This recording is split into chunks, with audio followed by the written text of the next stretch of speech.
So we actually got quite a bit of content within this week's episode of Akame Got Killed. We got some introductions, some progression, and a little bit more backstories on yet another of the Night Raid members.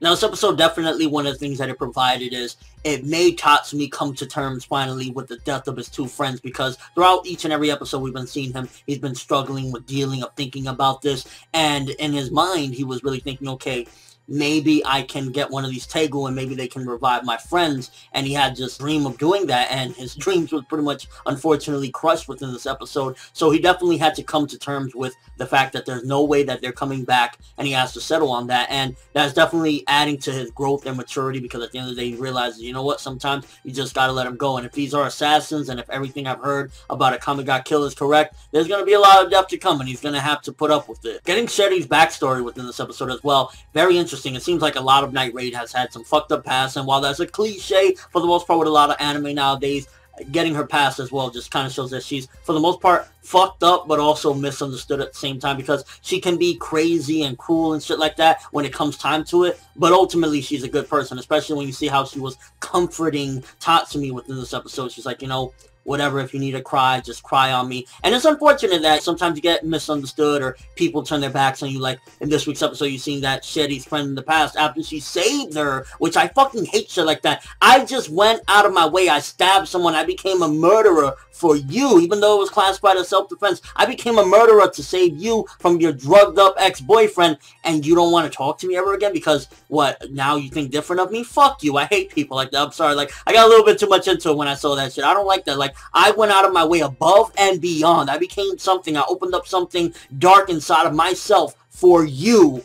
And yeah, you hightail it out of here. Go fuck yourself. And it's just good getting characterization for each and every one of the Night Raid members. I feel like every episode is really adding to them and making me care for them or understand them at the very least. And it's not just like we have a load of Night Raid and it's like, wait, who's this? Why should I care about this person? You're actually getting some good context to their character, and that's something that I can definitely appreciate, especially from a large cast. And to be honest with you, it's really looking like Akame Got Killed, for the most part, is going to be a contender for me as far as like a series with badass females. Because if you want a series with badass females, you go to a series like Black Lagoon or Claymore. Those are two of the biggest contenders for like some of the most epic females ever, or even like, you know, a Saber from Fate Zero or something like that. But this series is really getting up there, because we see like a lot of the Night Raid aren't to be fucked with, and even if they're calm and everything like Shelle, ultimately they will fuck your shit up. Please give me that Tegu that Tatsumi had. That Tegu was amazing. That was pretty good laugh. This episode had a really nice balance of getting some backstory, getting some character growth for Tatsumi, a little bit of comedy with that Tegu, even though it wasn't compatible for him. So at the same time, while I was giving comedy, it also served the purpose that it's showing him that he's looking for the right Tegu and he needs to find it. If not, it'll fuck him up. Like it started like, you know, messing with him while he had it on for too long, because it was basically rejecting him. Oh my gosh, I need to see more of that Esdeath chick. I was like, this is the type of chick I need to see more of. Did you see that? Please tell me you were in awe like me when you saw she just conquered the North and had the ruler of the North butt-ass naked in the cold licking her boobs. I need more of this chick. We need more of this chick in this Akame Got Killed, because it was like, first of all, she kind of had the outfit of like one of the Stern Ritters from Bleach, which kind of threw me for a loop. I was like, wait a minute, am I fucking watching Akame, or did Bleach pop up for a second? Anime's back? No.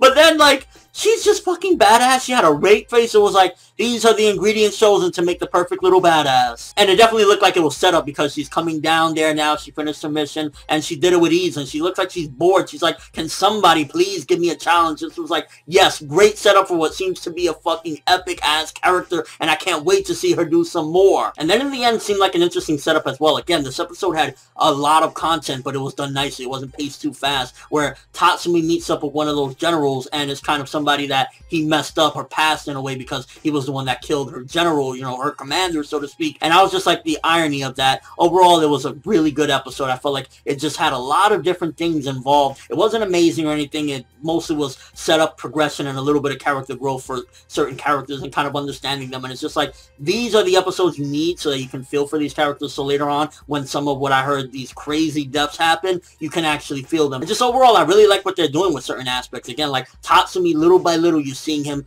growing into a stronger person, and you're gonna need that in the assassin life. So definitely some good shit this week. I'm gonna give this episode an 8 out of 10. I was thinking more in the 7.5, but just in retrospect, thinking of how many things that happened, sometimes you need an episode like this where it's just giving a lot of context and a lot of exposition to really just make you understand things better, and I appreciated that. And that Esdeath though. Let me know what you guys think. First of all, what do you think would be the perfect Tegu for Tatsumi? Can you think of like a specific power that would fit him best? Also, this Esdeath chick, are you hyped for her or what? I mean, has a dude licking her fucking boots butt-ass naked in the cold. What do you think about Shelle's character? I really like where we got to find out that she was another misunderstood person, and people fucking suck sometimes. And just overall thoughts of the episode, but that's all I have for this review. Thanks for watching. Hope you enjoyed. If you liked anything I had to say or enjoyed the video, drop me a like. I'd greatly appreciate it. And if you haven't subscribed, you can do so as well. That'd be awesome. I'm ForneverWorld, and as always, people, have an awesome day.